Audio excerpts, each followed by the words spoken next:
In the Impact segment today, more bad news in the war on drugs. The General Accounting Office says that despite a $20 billion interdiction effort, drugs like heroin and cocaine are pure and plentiful on the streets of America.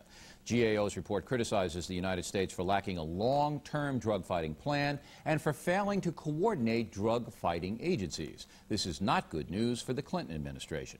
With us is Stanton, a fellow with the Linda Smith Center, which is a drug policy institute funded by millionaire George Soros, who is a proponent of legalizing marijuana, among other things. He's a billionaire. He's a billionaire now, huh? Well, that's good for George. You're a millionaire. Okay. He's a billionaire. Not me. I'm just a hard-working guy. Now, give us...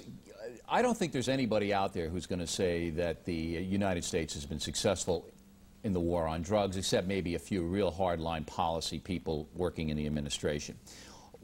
What is the key here to winning this war, in your estimation? We have to reconceptualize what we're about. What we've been doing for 10 years, for 20 years, for 30 years clearly doesn't work.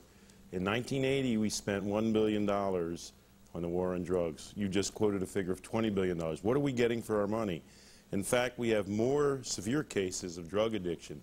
The tracking study that sees how many people have entered hospitals because of acute reactions to drugs shows that we have 10 times the number of heroin and cocaine hospital admissions that we did in 1980. And that may be because the drugs are pure. There are more of them on the streets. There are an estimated 4 to 6 million heavily addicted people in the United States. Does your institute buy that number? It's probably an overestimate, but we buy the fundamental point, which is the administration points proudly to the fact that in 1980 we had more drug users in the United States. We have the same number, however, of heavy and addicted users today that we had in 1980. What would that number be if you're not saying between 4 and 6 million? Well, the administration had 25 million people using illicit drugs in the previous month in 1980. Now they have 12 million. They say there's some additional addicts beyond that. But if you look at the number of people who've taken cocaine in these surveys and who've taken it daily, it's only a few 100,000 people. So perhaps there's some that we're not tapping, maybe a million, 1.5 million. The New York City authorities estimate that there are between 250,000 and 400,000 heroin addicts in New York City alone, and I believe that's true. I mean, they attribute 70% of the crime to drug-addicted individuals and 70% of the child abuse calls. I guess one of the problems we have is a definitional one. There are people who are out there hurting themselves, taking drugs they shouldn't. Of course, heroin users are at the highest risk now for HIV infection. Remarkably few of them look like what we imagine a heroin addict to look like the man in the golden arm. One of the problems we have in dealing with drugs in America is that we deal entirely in myths and images.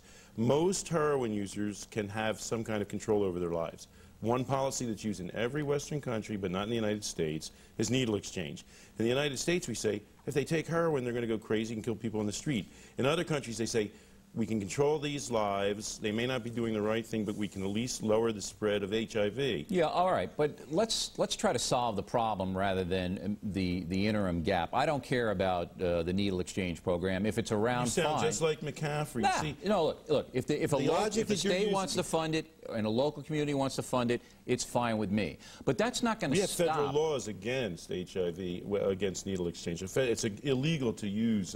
But some states do have the programs. If they want to have them, that's fine. It's a local matter in my estimation. But how do you solve the problem? How do you... A needle exchange program isn't going to cut down on drug-related crime.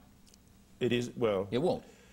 A needle exchange program is going to cut down on HIV infection, yes, which not drug-related crime. Which costs us billions a year for starters right there. Okay, but let's stay on topic here. That's the problem we have is how we conceive the problem. You, perhaps, and certainly General McCaffrey and believe that we can have zero tolerance for drugs. Let's just eliminate all drugs. And while we're at it, by the way, let's eliminate teenage sex.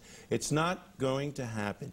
Anybody looking at this realistically is going to say we have a certain level of problem. If we can contain that and minimize the problems connected with that, if we can minimize HIV infection, if we can minimize now I got crime. you. I know where you're coming from. So you want to contain it, make it a less insidious problem by either giving them drugs or giving them needles, giving them a way to operate within society so they don't hurt anybody else. And not only, in our logic, in the United States' current logic, we say we don't want to give them needles. That encourages drug use. In fact, research shows that. You're preaching to the converted. When you make contact with people, about the needles. When you make contact with people, you have a greater chance to lure them into this straight life to become a millionaire like yourself. Why not force them into rehabilitation? Coerced drug rehabilitation, which has been shown to work. Well, the United States is overrun with coercion right now in treatment. There's very little distinction between treatment and penal approaches because we take PENAL, that is, we take people into jail and we say, go to treatment while you're at it. If you can't get people to buy into what it is that you're offering them.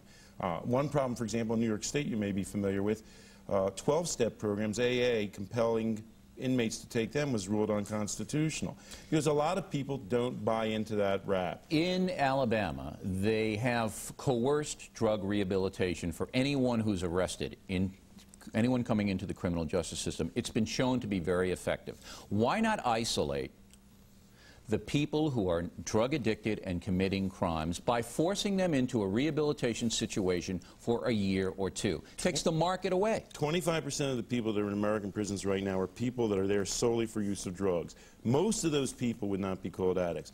The guys who get compelled to go to treatment programs are the guys who get caught driving with marijuana in their blood, or they get caught smoking marijuana in the mailroom at Exxon or something. But you're not answering my question. I don't care about marijuana. When you start using compulsory approaches, you say, here comes a guy, he's taking drugs. Let's treat him. Treat him for what? In some cases, the guy's some goof-off kid. He shouldn't be taking drugs. And now you're throwing him into a year-long or a two-year-long program. If the man is arrested or the woman is arrested and committing a crime and is going to be convicted to jail time anyway, why not put them into a drug rehab prison? The first thing we should do is to eliminate sanctions for people who are either can benefit from treatment on the one end or people who aren't doing anything else wrong. If we want to keep people from taking marijuana, we should tell them that. We should find them that. You're on marijuana again. Marijuana is not the problem here. It's heroin and cocaine the problem. You and George Soros, even many people that use cocaine are not going to benefit from treatment, don't want treatment, and are not what we would call addicted. They don't want it? Tough. Why don't we treat you for all the problems that you don't think you have? Because I'm not committing any crimes. And they're only committing crimes because we've said, let's arrest everybody who uses cocaine. Let's call it a crime. Well, what if they live a normal life? What if they have a job? What if they take heroin and have a job? It's against the law to traffic in drugs in the United States. Well, there's a difference, isn't there, between trafficking and using. And the problem is most of the people that we're lining up in jails aren't those guys down in Latin America who are trading drugs. There's some schlep, if I can use that technical term, in New York City who's breaking into cars or mugging people. They're not just picking people up who use cocaine. They're arresting people who are committing crimes to support that habit. How many of these problems are due to our regulations and how many are due to the drugs? How many are due to failure for people to take responsibility for their own actions? I agree with you 100%. And by the way, mixing up treatment and punitive approaches has that danger as well. Guy comes in, remember Joel Steinberg? He would have beaten that rap if he wasn't such a monster. He could have claimed crack addiction was his problem. Well, look, we only have 30 seconds to go. I'll give you the last word on it. Any hope of solving this problem? We need to be bold enough to say, let's reconsider this problem. Let's penalize people that commit crimes. Let's help people or leave people alone who are taking drugs and not hurting anybody. All right. Say hello to Mr. Soros for me. I'm glad he's a billionaire. We'll Thanks, have Mr. breakfast tomorrow and talk about it. Plenty more ahead as we continue. Are vans and utility vehicles making people drive crazy? We'll find out.